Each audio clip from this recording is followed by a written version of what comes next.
phone was non-existent. Like, what happened? Like, you left it at home? Like, what?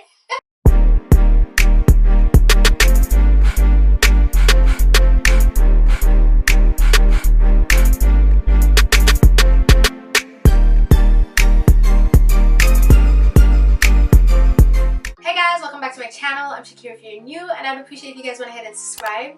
And in today's video I'm gonna do a story time, and if you guys haven't seen my last story time, I'll definitely suggest if you guys went ahead and check that out. And today I'm gonna tell you guys about the time my Italian boo did me dirty. Okay, so I met this man in Manhattan. Manhattan is full of souvenir shops, and this souvenir shop in particular also had a phone repair store. So went in shopping, looking for keychains, and I saw this Jamaican keychain that I like, and I went to the cashier, and at the cashier were two men, a white man and a Spanish man. And the white man, he was the cashier for the entire store, and the Spanish man, I guess he was the one who's doing the phone repair. The man was cashing my stuff, and then he came across my keychain, and he realized it was a Jamaican keychain. He was like, "Oh my god, are you from Jamaica?" So I answered and said, "Yeah." So, you know, I'm fresh off the boat, my accent is still strong. He's like, "Oh my god, and you have an accent?"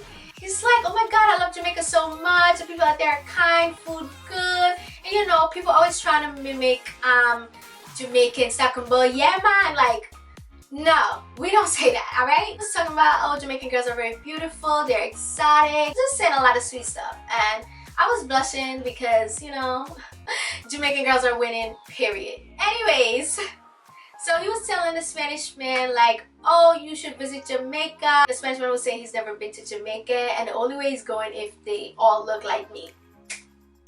You know, head swelling. All three of us was just chatting up a storm, and I was there talking for like an hour, and my siblings were getting impatient because they were hungry and it was time to go. Telling them I'm leaving. And the white man, he was like, "Okay, could I have your number?" And I was writing it down, and he was like, "Oh no, you don't want to lose it."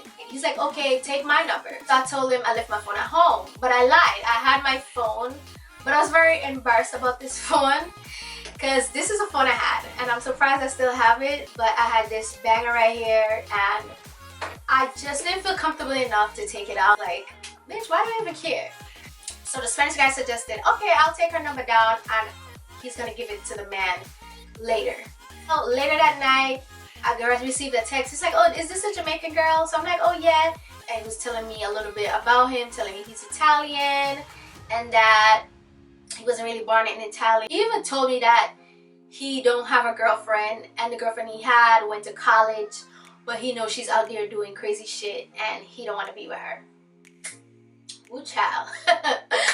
Anyways, so I'm telling him like, you know, I just came from Jamaica, I don't really have nobody like that. He said he wanted to see me. I'm like, "Okay, just let me know when you're ready." A week later now, he texts me. He's like, "Oh, am I available?" I lived in Queens, and the thing about Queens is like a maze and it's very confusing. So he came, you know, he came to my house, and he said he was at the door. I actually went outside and he was there. I was kind of shook. I'm like, "Oh, he's not lost." So he walked me to the car, sis, he opened my door, he let me sit in the car, he closed my door, and then he walked around. And I just want to say this, at the store, the way how the counter is set up, like the counter is very high.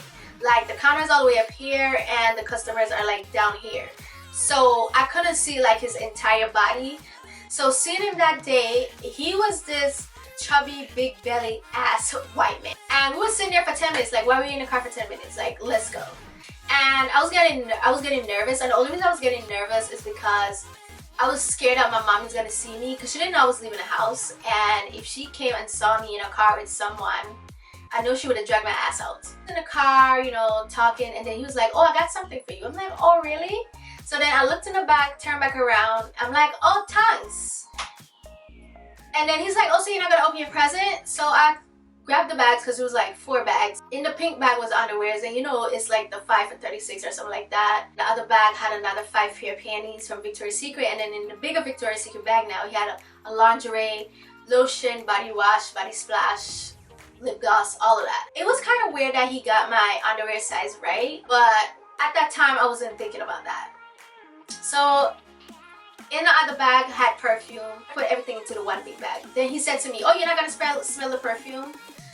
So I'm like, in my head, I'm like, okay, this man doing too much. Like, why mama for smell the perfume for now? But anyways, I went ahead and smelled the perfume. It was a Burberry and another one, I don't remember, but they smell good. I'm like, oh, them smell good. Let me tell you, this man took me to a mechanic shop. Like, what? So you put me at my house to come to a mechanic shop? Like, what the hell are we doing? And we were at the mechanic shop. He was just kicking it with his friend because his friend was fixing a car he had. When I discovered that he drive a Benz also, you know, money started flicking in my head. I'm like, okay, he bringing gifts. He drive a Range Rover. He drive a Benz. Okay. So we went and grabbed some food and then he took me home. You know, my mother asked me where I went. I lied to her and told her I went to my friend's house because I had a friend, Jojo. Jojo, if you're watching this, there's a lot of times I use your name as excuse, girl. After that day, every time he came for me, it was the same routine. He always had gifts. So let me tell you about this other time he came to pick me up. So we had went to New Jersey and we went to this hotel.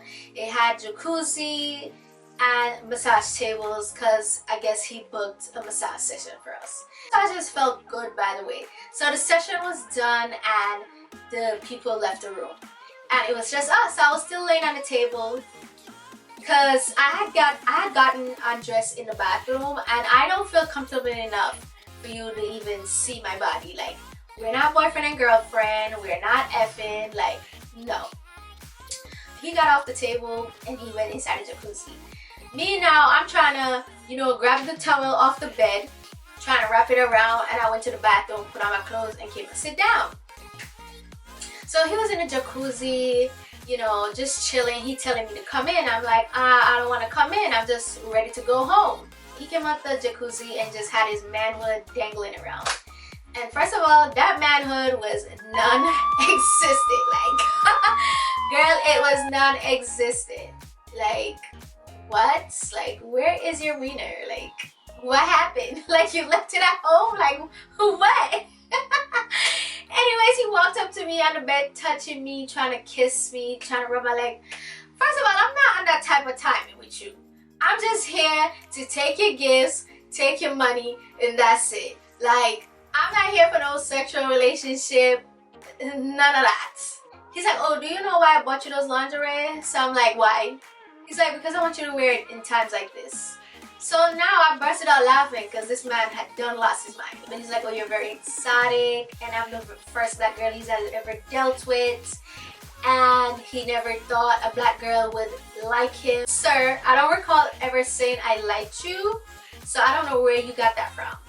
But yeah, he was telling me, oh, my boobs are big and remind me of them black girls on porn. Okay, now I took offense to that. He's like, oh, it's a fantasy.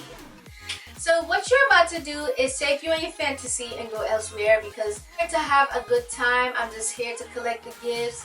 I'm just here to take the money. I'm just here to do fun things, not the sexual things. Like, that wasn't my intention. But I didn't tell him this, you know. I didn't tell him this and I guess he got the wrong idea. I should have told him from the get-go, like, you know, I'm not trying to be your girlfriend or anything like that. So anyways, now he wanted sex and I was not attracted to him in that kind of way. He's like, oh, that's fine, maybe next time. There's no next time, sir. He took me home and that was that. So days had passed and I received a phone call. So the person was like, hi, I'm Catherine. I just want to know if you're texting my boyfriend because I went in his phone and I saw that you guys are texting. I'm like, who's your boyfriend? She's like, oh, David. I'm like, I don't know any David. So I hanged up. She's called again. So now she's reading out what the text said. In my head, I'm like, that text sounds familiar. So now I was confused. So I'm like, okay, yeah, I did say that, but the person I'm texting name is Jacob. She's like, oh, his name is not Jacob. And I just want you to know that I'm the girlfriend. I went away to college and I'm back. And he's saying this black girl keep texting his phone. Keeps saying she want to see him. So in my head now I'm like, did she even read all the texts? Because if she did, she'd see that he's the one that's always initiating that we should go somewhere, that he wanted me to. I guess he had deleted all that he has said. That's kind of messed up. And I never had a man lie to me about their name. But I guess that's karma, you know, because I kind of lied to him about my name also. But still, you don't do that to me. She was even saying that, oh, he's not even into black girls. Like, okay, whatever, like, you and your little penis ass man could stay over there. I wasn't even hurt because, like I said, I didn't have feelings for him. So after that whole scenario, that whole drama scene or whatever, I got a call from a different number. So now it's David Jacob, whatever the hell his name is, and he was like, oh, his crazy ex is back from college and they were fighting because she wanted to get back with me, and she took my phone and she went through my phone and he's sorry about that, and that's why he want to break things off because she always do these crazy things and he don't like that, and he's saying that he wish she was like me. Like, I wasn't even going off on him when he called me. I was very calm. I wasn't even responding to shit he was saying. He was just on the phone talking up a storm. Because honestly, like, what you're saying to me right now is pure bullshit. And you're dead ass lying. And I don't want to hear it. Like, he even was saying that he want to make it up to me. Like, he kept apologizing. And I just hung up the phone. That was the last time I ever heard from him. So that's the story time about how my Italian boo did me dirty. And I just want to say this, alright? It doesn't matter if the man's black, white, pink, purple, blue, or green. If they ain't shit, they just ain't shit. I thought, like, being with a white man was peaches and cream. It took me to experience this to actually see that it's not only black men. And I just want to apologize to all the black men. Like, you guys are kings. Some of y'all need to brush up on y'all ways, to be honest. Like, y'all could put in some effort and just do things a little better. I need to, like, change up how y'all treat black women, because without honesty, most black women date outside their race because of how they're being treated by a black man, and it's kind of sad. So if you guys enjoyed this story time, definitely give this video a thumbs up. Also share it with your friends, comment and subscribe, and I'll see you in my next video.